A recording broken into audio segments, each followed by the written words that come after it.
इससे कंप्लीटली सेक्योरी का है। अब इंटर के क्लास में भी है, तो ग्रेजुएशन की शुरुआत में ही पार्टीशन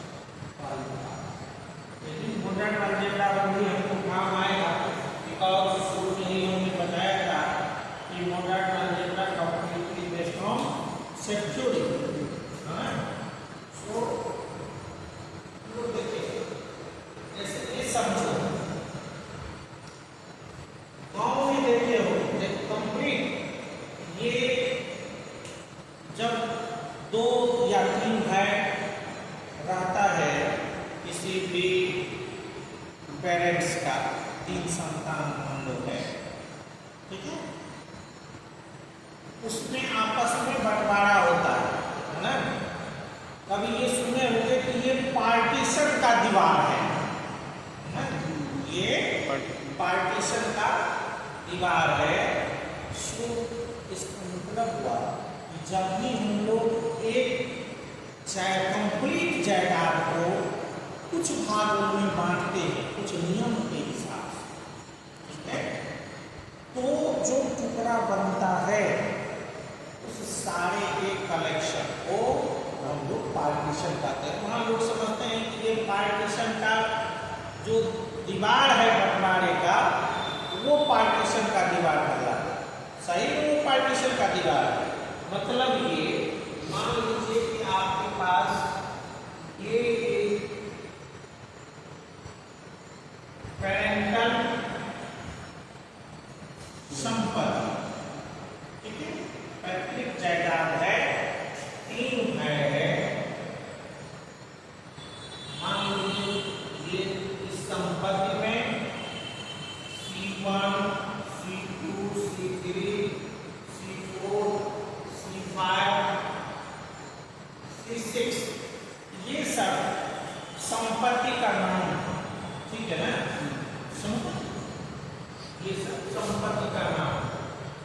अब जैसे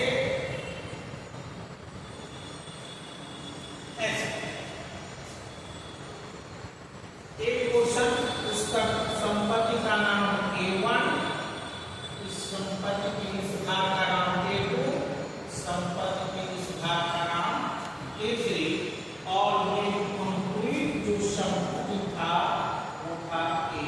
ये कंप्लीट संपत्ति था A। ये क्वेश्चन जो संपत्ति का है वो A1, ये जो क्वेश्चन है संपत्ति का वो है A2, और ये जो संपत्ति का है वो है A3। यहाँ पेरेंटल को हटा के, आप पेरेंटल में क्या होता है कि अगर 3 लड़का है तो उसको बराबर की संपत्ति चाहिए। नहीं, हम लोग जो बांटते हैं तो क्या करते हैं, बराबर की संपत्ति ही चाहिए, कोई 19-20 नहीं होता। अभी तक जो चल रहा है पैतृक संपत्ति में अगर 3 संतान है तो तीनों को बराबर चाहिए। लेकिन अपना जो पार्टीशन है वो वैसा नहीं है। कभी पर क्या होता था कि 2-4 पीढ़ी और पीछे चले जाओगे तो होता क्या है कि अगर जमीन खरीदा जाता है और 4 भाई, ठीक है, चारों कंबाइंड है, चारों का डिफरेंट इनकम का सोर्स है, काम का बंटवारा किया हुआ है, तो अब जमीन अगर खरीदा जा रहा है तो कभी कभार ऐसा होता है कि तीसरे नंबर का भाई बोलेगा कि इसमें हमको कोई हिस्सा नहीं चाहिए, हम कोई कंट्रीब्यूशन नहीं लेंगे, ठीक है। तो उसके जो जायदाद है, सब कुछ जायदाद में तो अभी खरीदने वाला तो पैतृक रूप से जमीन ही होता है ना, तो उसमें हमको हिस्सा नहीं चाहिए। तीसरा संतान उसको बोला कि हमको क्या चाहिए, संपत्ति नहीं चाहिए, हिस्सा नहीं चाहिए, सो हम कोई कंट्रीब्यूशन नहीं करेंगे। तो उसके वाला नामा में लिखा जाता है कि फलाना फलाना A1, A2, A4 इसका हिस्सा होगा, A3 नाम का जो संतान है उसका हिस्सा नहीं होगा। उसमें भी A1, A2 और A4 जो बचा है कंट्रीब्यूशन के आधार पर कि A1 का हिस्सेदारी पूरे का आधा होगा, जबकि बराबर बराबर अगर बटे तब तो 1/3 होना चाहिए। सो नहीं, उसका कंट्रीब्यूशन अधिक है, वो अधिक रुपया भी लगा रहा है, सो उसका हिस्सा आधा है पूरे का, 50%। ठीक है, और बाकी जो A2 और A4 है उसका हिस्सा 25-25% है, मतलब 1/4 है। ठीक है, तो जब उसके संतान में जब इस तरह का खोजा जाएगा तो जब बंटवारा होगा जमीन का, अभी तो कंबाइंड खरीदा गया, लेकिन जब बंटवारा होगा तो उसको वैसा ही हिस्सा मिलेगा, इक्वल नहीं मिलेगा, क्योंकि जब खरीदा गया था तो उस समय में कंट्रीब्यूशन भी उस तरह समानता नहीं था और लिखा गया था, आपसी समझौता बना था कि A1 का हिस्सा पूरे का 50% और A2 और A4 का हिस्सा 25-25% होगा, उसी हिसाब से बनेगा। तो वो भी पार्टीशन है। ठीक है, सो हम वैसा पार्टीशन शो कर रहे हैं। आप कहते हैं कि सर इसमें एक ही संपत्ति है, इसमें 2 है, इसमें 3 है, ऐसा ही होता है क्या? सबका अलग अलग ही रहेगा? नहीं, लेकिन सबका समान भी हो ऐसा नहीं। ठीक है, सो अभी जो 3 भाई की संपत्ति का कोई संतान है और वो पैतृक संपत्ति है, अगर भाई में खरीदा गया तब तो वो हिस्सा लिखा जाएगा समझौता कि हम कितना कितना हिस्सा इसमें मेरा कंट्रीब्यूशन है, उसके आधार पर मेरा शेयर कितना। लेकिन अगर कोई पैतृक संपत्ति है तो भारत के जो संविधान कहिए या जो लॉ है संपत्ति का, उसके हिसाब से तीनों को बराबर बराबर हिस्सा मिलेगा। बहरहाल उसका हिस्सा क्या मिलेगा उससे नहीं इस पार्टीशन को लेना देना है, लेकिन सेपरेशन होगी, संपत्ति का बंटवारा होगा, ये पार्टीशन शो कर रहा है। समझ पाएंगे? तो ये जो A नाम का कैपिटल था, समझ पाएंगे, उसका 3 पार्ट हो गया, 3 पार्ट हो गया, लेकिन कोई पार्ट ऐसा नहीं होगा जो संपत्ति से खाली रहेगा। जैसे जिसका हिस्सा नहीं था उसको हम लोग उससे अलग ही कर देंगे, समझ पाइए, सो वो यहां शो नहीं होगा, समझ पाइए। तो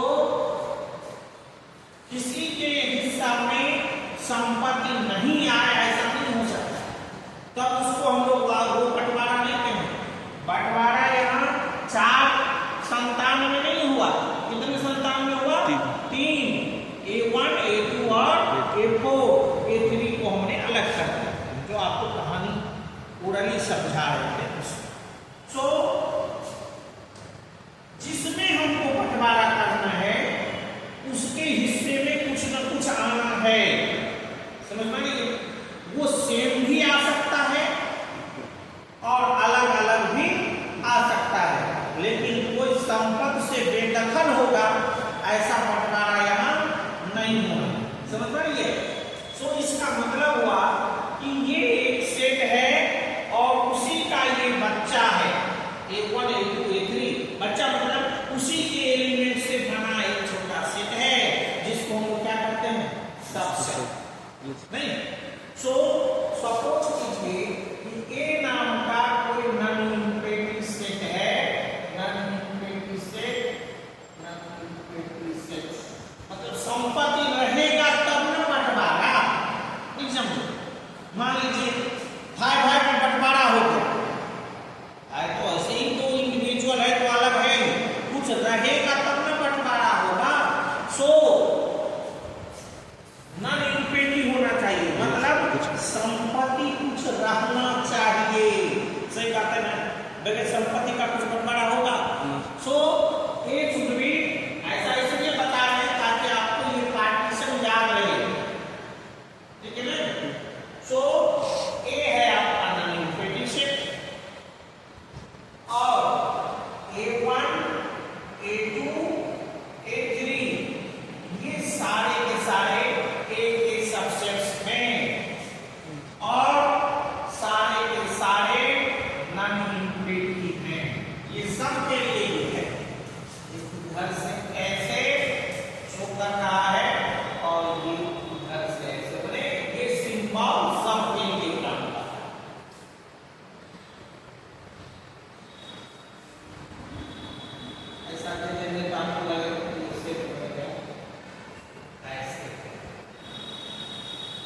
ये सबके लिए है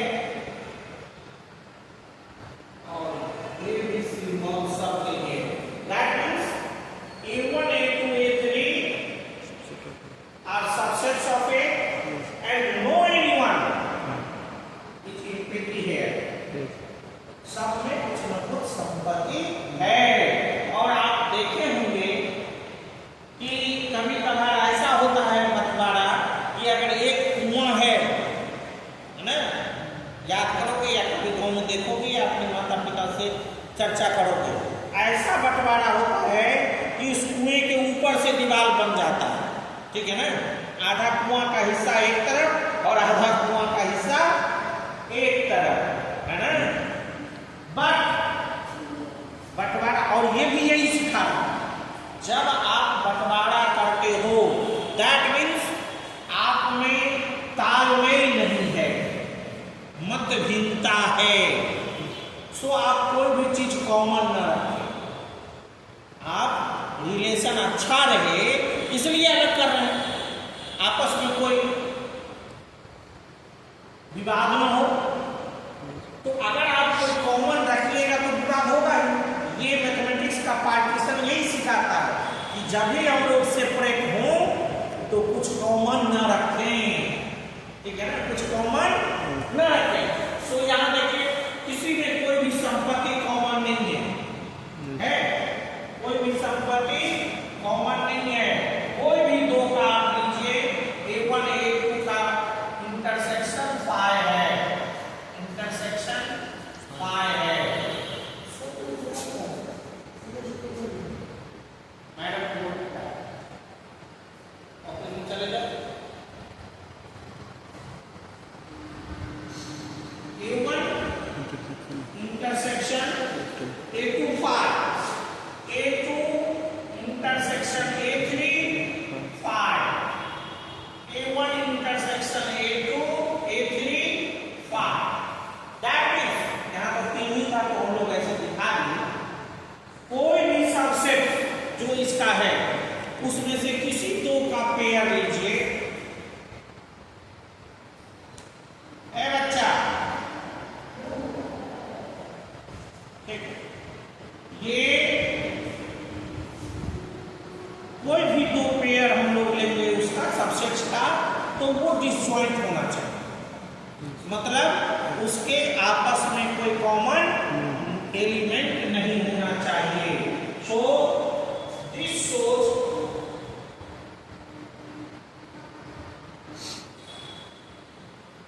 each pair of subsets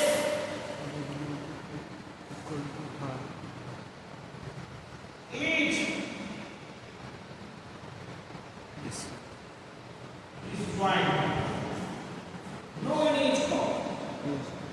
और भाई जब कोई संपत्ति का हिस्सा छूटा नहीं, कोई कॉमन नहीं रहा, तो इसका मतलब हमने जो बांटा है उसमें पूरी पूरी संपत्ति, अगर इस संपत्ति को मिला दें तो पूरा पूरा जो ओरिजिनल था वो हो जाना चाहिए। समझ में आ रही है? सो एक कंडीशन ये,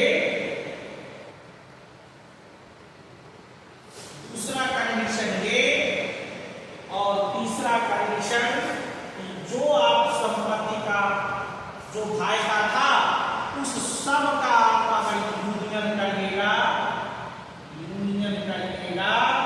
तो वो संपत्ति A के बराबर हो जानी चाहिए। मतलब संपत्ति का कोई भी हिस्सा छूट न जाए, ठीक है। क्या सब था? एक सेट का ऐसा नॉन यूनिटरी सबसेट्स जिसका प्रत्येक दो का इंटरसेक्शन डिसजॉइंट हो, प्रत्येक दो पेयर में कोई भी एलिमेंट कॉमन न हो, और उस सब का सबसेट्स का यूनियन उस मदर सेट के बराबर हो जाए। तो अब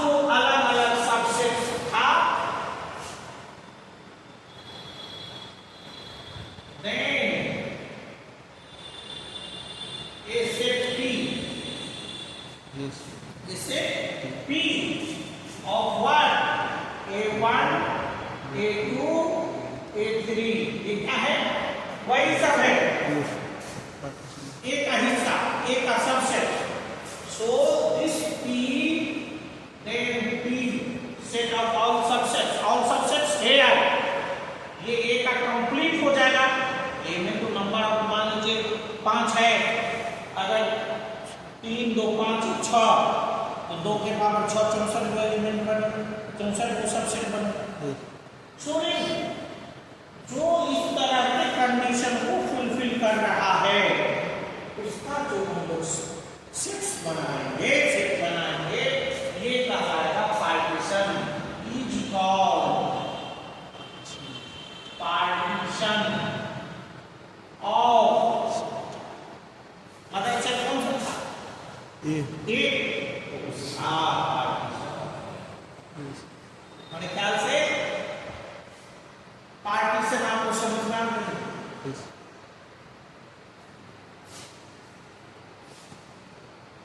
If A is non-empty set, A1, A2, A3 are subsets, non-empty subsets of A, such that A1 intersection A2 equal to 5, A2 intersection A3 equal to 5, A1 intersection A3 equal to 5. That means each pair of subsets discussed here is distributed, and third, union of all the subsets here gives the mother set A. Then set B of all the subsets discussed here is known as partition of mother set A. No doubt? Alright.